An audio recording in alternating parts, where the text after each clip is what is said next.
اللہ کا ہے، اللہ کے لیے، گویا کہ ساری ملکیت اللہ کی ہے۔ ملکیت سے مراد ساری حکومت اللہ کی ہے۔ دیکھیے صرف لام سے لی آ گیا تو کتنے معنی دے رہا ہے، کتنے مفہوم دے رہا ہے، کتنے مسائل اس ایک لفظ سے نکل رہے ہیں۔ للہ مطلب اللہ ہی کا ہے، جو کچھ ہے سب کچھ۔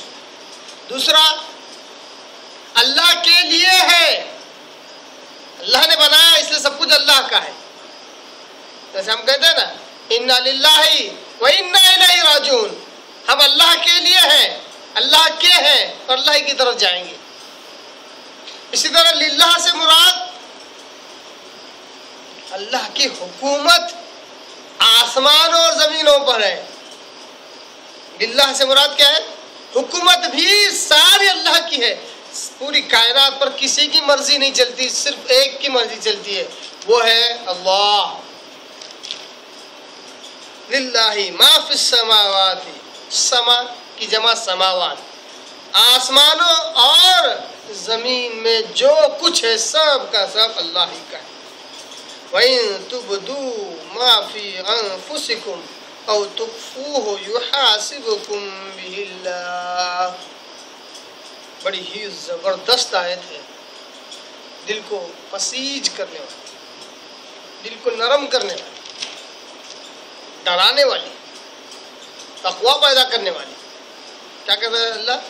وَإِن تُبْدُوا مَا فِي أَنفُسِكُمْ، اگر تم ظاہر کرو ما فی انفسکم، جو کچھ تمہارے دلوں میں ہے، جو کچھ تمہارے نفس میں ہے، اگر تم اس کو ظاہر کرو، او تخفو، یا پھر اس کو چھپاؤ، خفیہ سے بنا تخفو، یا پھر تم اس کو چھپاؤ، یحاسبکم بہ اللہ،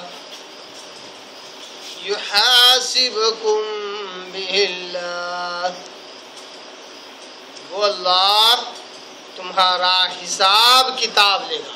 یحاسبکم بہ، گویا کہ تمہارے دلوں کی چھپی باتیں اور ظاہر باتیں، ان دونوں کا اللہ تبارک و تعالی حساب لینے والا ہے۔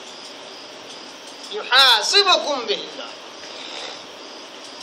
بہت سارے لوگ اس آیت کو پڑھتے ہیں مگر یہ آخری کے ٹکڑے کو سمجھتے نہیں ہیں۔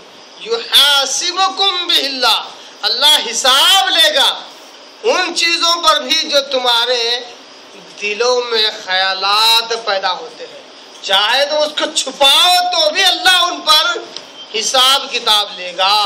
آیت تو ایسی ہے، آیت کا ظاہری اور جو حقیقی معنی ہے وہ یہی ہے۔ اللہ کہتا ہے چاہے تم ظاہر کرو یا اپنے دلوں میں کوئی بات چھپاؤ، اللہ اس کا حساب کتاب لے گا۔ گویا کہ دل میں اگر تم کوئی بات رکھو اور وہ برائی کی ہے تو یاد رکھو تم بچ نہیں سکتے اللہ سے، اللہ اس پر ہی پکڑ کرے گا۔ آیت کا معنی مفہوم ایسا ہی ہے۔ پھر آگے اللہ کہتا ہے تو انشاءاللہ اس مسئلے کو ہم حل کریں گے کہ اللہ تعالیٰ ایسا کیوں کہہ رہا ہے کہ اگر تم دل میں کوئی برائی کا ارادہ بھی رکھو گے تب بھی اللہ تبارک تعالیٰ اس کا بھی حساب کتاب تم سے لے گا۔ پھر اللہ کہتا ہے یہاں پر تو ہے، ایک تھا للہ ما فی السماوات وما فی الارض، یہاں پر ایک تو تھا، آیت کا ایک ٹکڑا مکمل ہوا۔ اس کے بعد وَإِن تُبْدُوا مَا فِي أَنفُسِكُمْ سے لے کر یحاسبکم بہ اللہ پر ایک اور تو ہے، یہاں پر بات پوری طرح مکمل ہو گئی۔ اس کے بعد اللہ تعالیٰ کہتا ہے تیسرا مضمون وَيَغْفِرُ لِمَن يَشَاءُ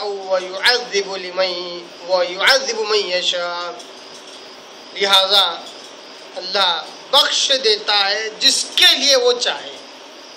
وَيَغْفِرُ لِمَن يَشَاءُ، جس کے لیے چاہے وہ بخش دیتا ہے، وَيُعَذِّبُ مَن يَشَاءُ، جس کے لیے چاہے عذاب دیتا ہے۔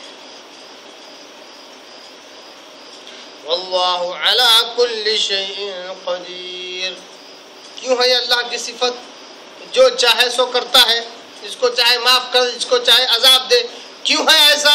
اللہ اس کا جواب دیتا ہے، کہتا ہے واللہ علی کل شیء قدیر، بے شک اللہ تبارک و تعالی ہر چیز پر قدرت رکھتا ہے، جو چاہے سو کرے، ہر چیز پر قدرت رکھتا ہے۔ تو یہ تھی آیت نمبر 284، اس کا لفظی ترجمہ اور مختصر سی تشریح آپ کے آگے رکھا۔ آئیے چند باتوں کو ہم سمجھتے ہیں۔ ایک تو آیت کے پہلے ٹکڑے میں جو اللہ نے کہا للہ ما فی السماوات و ما فی الارض، اللہ ہی کے لیے ہے جو کچھ آسمانوں میں ہے اور جو کچھ زمین میں ہے۔ اللہ نے اس آیت سے یہ عقیدہ دیا، یہ ذہن دیا کہ پوری کائنات پر اگر کسی کی حکومت چلتی ہے تو وہ واحد اللہ کی ہے۔